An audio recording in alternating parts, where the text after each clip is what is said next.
Орон нутгийн төрийн захиргааны байгууллагуудын хамтын ажиллагааг өргөжүүлэх зорилгоор нийслэлийн Чингэлтэй дүүргийн 50 хүний бүрэлдэхүүнтэй ажлын хэсэг өнөөдөр Чингис хотод ирлээ.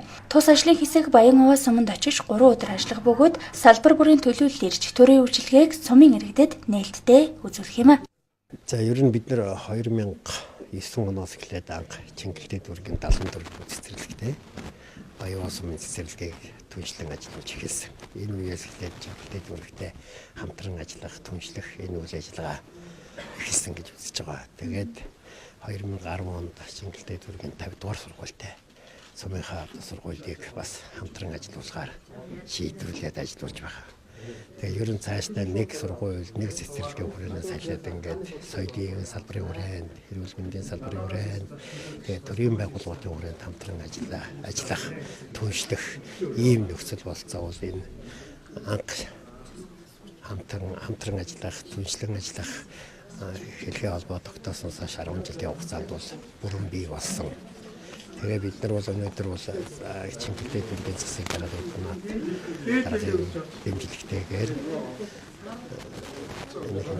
нийслэлийн Чингэлтэй дүүргийн дүүрэг Хэнтээ аймгийн Баян-Овоо сумын хамтран ажиллах түншлэлийн үйл ажиллагааны арга хэмжээг зохион байгуулж байна. Энэ арга хэмжээнд маань Чингэлтэй дүүргийн засаг дарга, тамган газрын дарга, газар хэлтсийн дарга нар, соёлын төв, эрүүл мэндийн төв, тэгээ хороодын дарга нар гэдэг ингээ өргөн бүрэлдэхүүнтэй бараг 56 хүний бүрэлдэхүүнтэй ийм баг оролцож байгаа.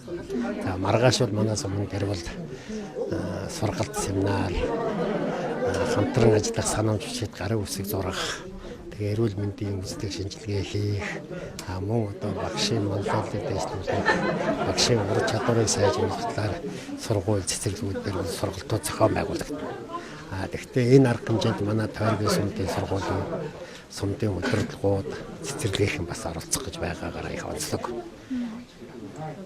Ийм арга хэмжээл одоо болох гэдэг ингээд бид нар явж байна. Нийслэлийн Чингэлтэй дүүргийн хувьд 170 мянган хүнтэй засаг захиргааны анхан шатны нэгж болох 19 хороотой нийслэлийн томоохон дүүргүүдийн тоонд багтаж хүний хөгжил рүүгээ анхаарч ажилладаг дүүрэг юм а. За тэгэхээр нийслэлийн Чингэлтэй дүүргийн засаг даргын тамгын газар, за Чингэлтэй дүүргийн нутгийн захиргааны байгууллагууд хамтраад Хэнтээ аймгийн Баян-Овоо сумтай хамтын ажиллагааны түншлэл гэдэг үйл ажиллагаа зохион байгуулж байна. За энэ үйл ажиллагааны хүрээнд Чингэлтэй дүүргийн засаг даргын тамгын газар, за 4 хорооны засаг даргын ажлын алба, за дээрээс нь боловсрол, соёл, эрүүл мэндийн чиглэлээр нийтдээ 50 хүний бүрэлдэхүүнтэй баг Баян-Овоо суманд 3 өдөр ажиллахаар ингэж ирж байгаа. За нэгдүгээрт бол нутгийн захиргааны байгууллагууд одоо ажлын төлөвлөлт менежмент, за үйл ажиллагаагаа хоорондоо харилцан туршлага судна, нийслэлийн дүүргүүд ямар онцлогтой, нийслэлийн хороод дүүргийн хороод ямар онцлогтой, за сум баг дээр ямар онцлогуд байна, цааш бид нар харилцаа ашигтай яаж хамтарч ажиллах болохоор байна гэдэг чиглэлээр нэгдүгээр туршлага судална.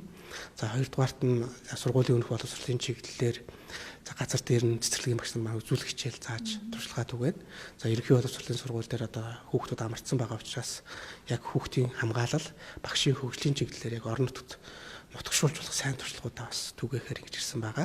За эрүүл мэндийн чиглэлээр бол зүрх дотор, за тэгээд эхо, эрентгэ ингээд нарийн мэрэгчдийн чиглэлээр эмчнэрийн баг ирсэн.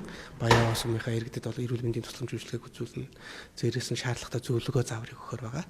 За мөн Чингэлтэй дүүргийн соёлын төвийн баг хамт олон ирсэн байгаа. Баян-Овоо сумын соёлын төв, Чингэлтэй дүүргийн соёлын төвүүд нутгийн иргэдтэй бас урлаг соёлын тоглолтоор биелэг барихаар ингэж 3 өдрийн хөтөлбөрт ирсэн байна. Чингэлтэй дүүргийн иргэдийн төлөөлөгчдийн хурлын төлөөлөгчд хорооны засаг дарганаар Баян-Овоо сумтай хамтран ажиллах хамтын ажиллагааны санамжчигт гарын үсэг зурх юм а. Мөн Баян-Овоо сумын 4 багтай хамтын ажиллагаа шипийн харилцаа тогтоох юм. Энэ үеэр боловсрол, эрүүл мэнд, төрийн үйлчилгээ гэсэн чиглэлүүдээр сайн туршлага хуваалцаж туршлага судлах юм а.